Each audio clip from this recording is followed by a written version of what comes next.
I offered my cleaning lady a ride. She said, I'll wait till I have my license.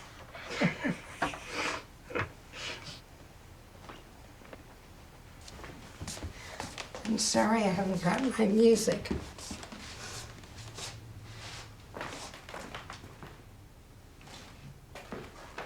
This is the car seat I had in the car.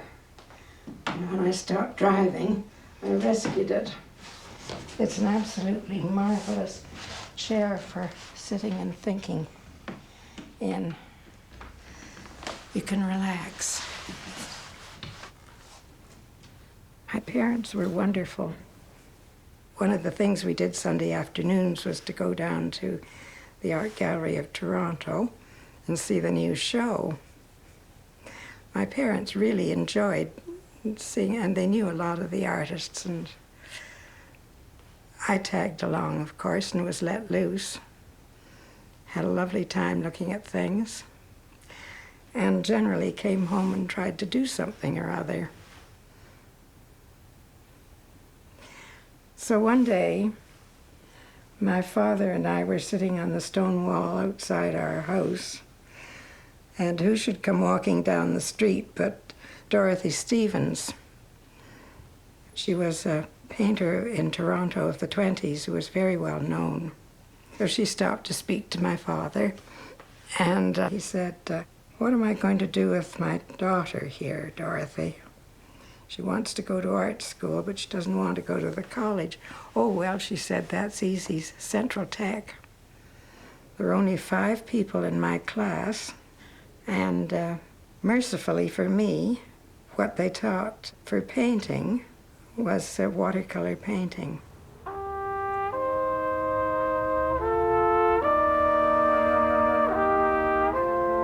When I left Central Tech, and I'd had 3.5 years of watercolor painting there, I hadn't mastered it. It was impossible under the circumstances. And a friend asked me to go down to Grand Manan to paint for the summer. And it was there that I discovered, with the wet, damp sea air that gave me rheumatism, and the paper was constantly damp and soaked, and I realized this is how you do a watercolor.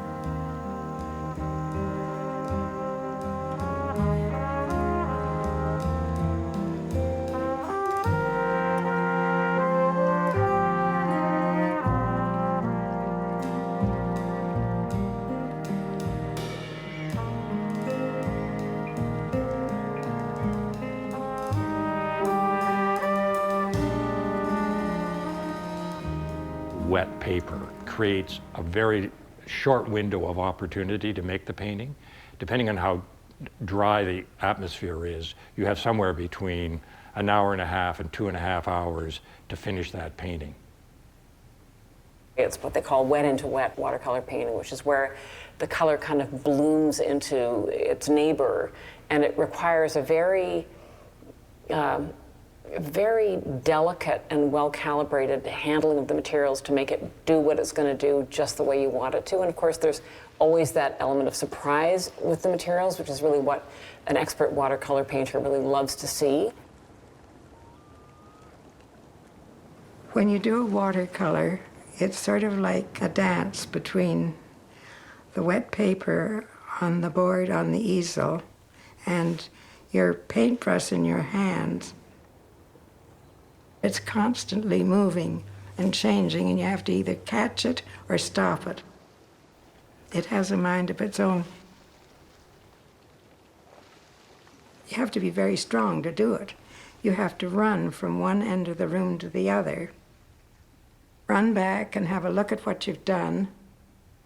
Run back and have a look to see how it's carrying, and back again to stop it.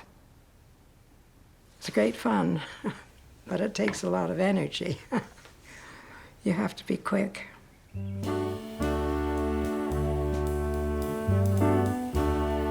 In the 1940s, my parents bought this very small rock with a very small cottage on it, 8 miles out in the open from Point of Arrow Station. My mother was insistent. She said, I want it.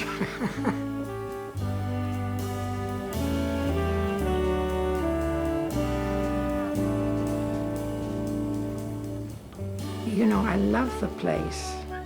And I really don't know how I've done so many paintings of it different, because there's always one more I can think of. It's a nice little island. It's not too big. I used to row way out into the open quite often and potter around the reefs and shoals and the breakers. It was great. Really nice.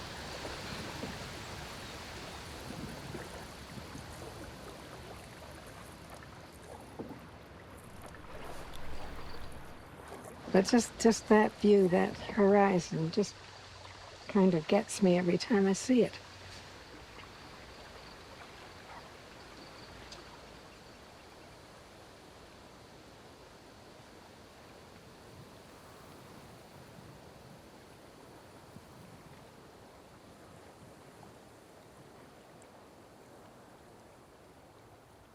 Part of her ability to concentrate so hard on her work meant that she wasn't overly receptive to drop-in visits at her cottage.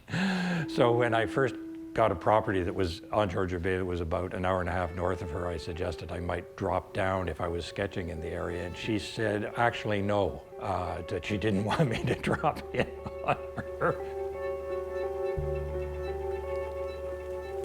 She needed to be alone a lot of the day, because being alone in that particular place, developing a sense of what was important to her for the next painting, that process took up a lot of a day. The painting may happen at the end of the day, towards evening, but she was thinking about it and letting the ideas bounce around sort of loosely in her head during the day.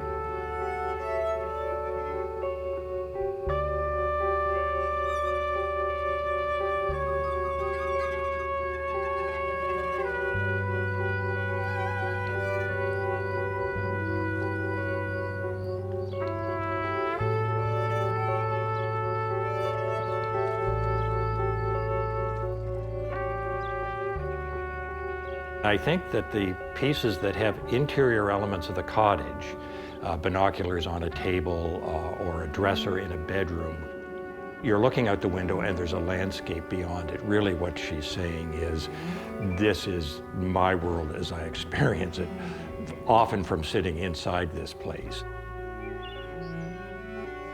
The walls disappear, like the interior of the cottage is as much a part of the place as the exterior view.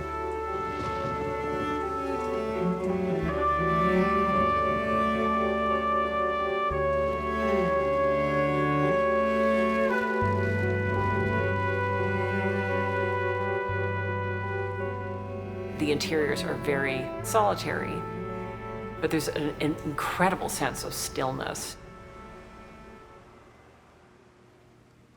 You can hear the clock tick on the mantle. She's immersed in the moment. The feeling of the wind moving through the trees, the feeling of bugs swarming at night. The landscapes give you a feeling of movement and air and light and things rushing around in the heavens.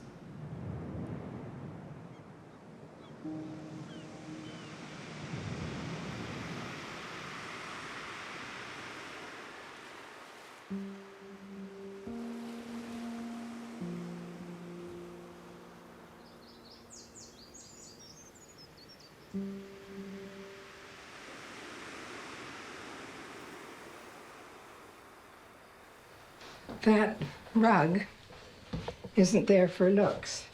It's perfect for drying watercolors. It's felted and it is absolutely smooth, so they don't wrinkle or do anything.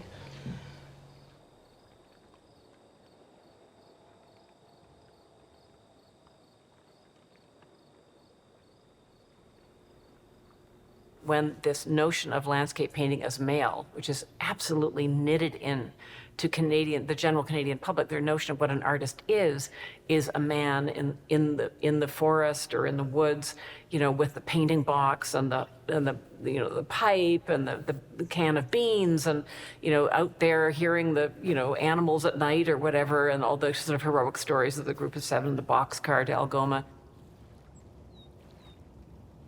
Her way of relating to the landscape is very anti-heroic. So she's an important through line here in terms of taking a tradition and actually quietly turning it around. I think you can look at someone like Anne McIntosh Duff and see this kind of tender address of the natural world that is at odds with the tradition and is in a way a kind of a corrective. Oh, I'm sure it was difficult as a woman artist, even to get someone to show their work. There's, I think, no doubt about that, and I think that's often why my mother would buy her paintings as gifts. She was trying to push that market, not only for Anne herself, but also for the bigger market, that people need to realize there were women artists of significance.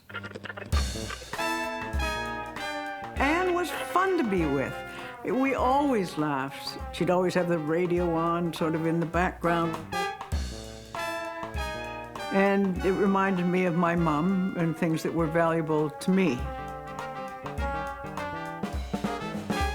To my surprise, as I got to know more about her work, there's this body of city paintings. For someone who loves solitude and quiet and nature so much, it's amazing that she could make these extraordinary paintings of the pleasure of being with other people in a busy city street, on the streetcar, this crazy watercolor she has that has all these animals sitting on the streetcar. She obviously could really take enormous pleasure in the things about urban life that make it so terrific.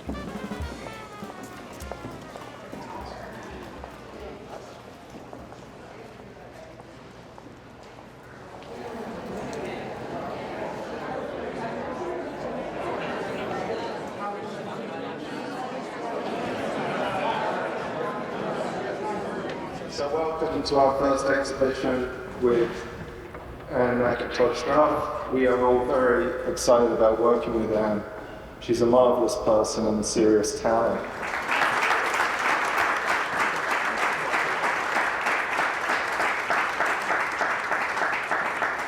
Does it work? Yeah. Oh, great, it does.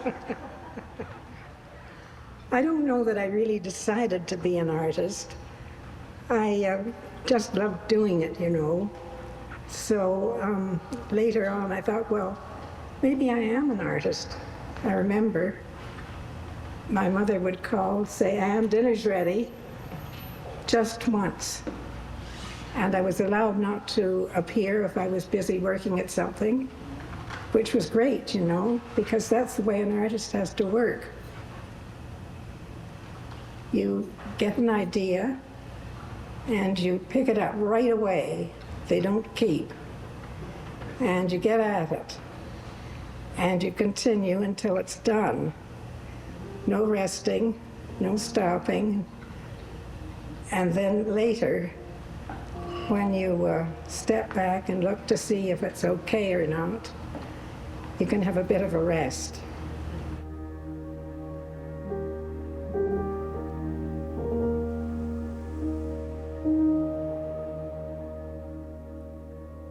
Well, to tell you the truth, recently, when I look back over what I've done, I was really shocked and taken aback to realize how much work I'd done, and that gave me a high.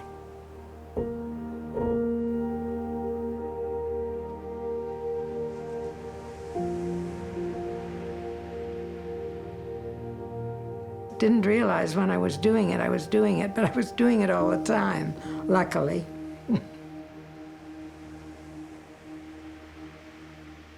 A painting is not a painting of something, it is something. Full stop.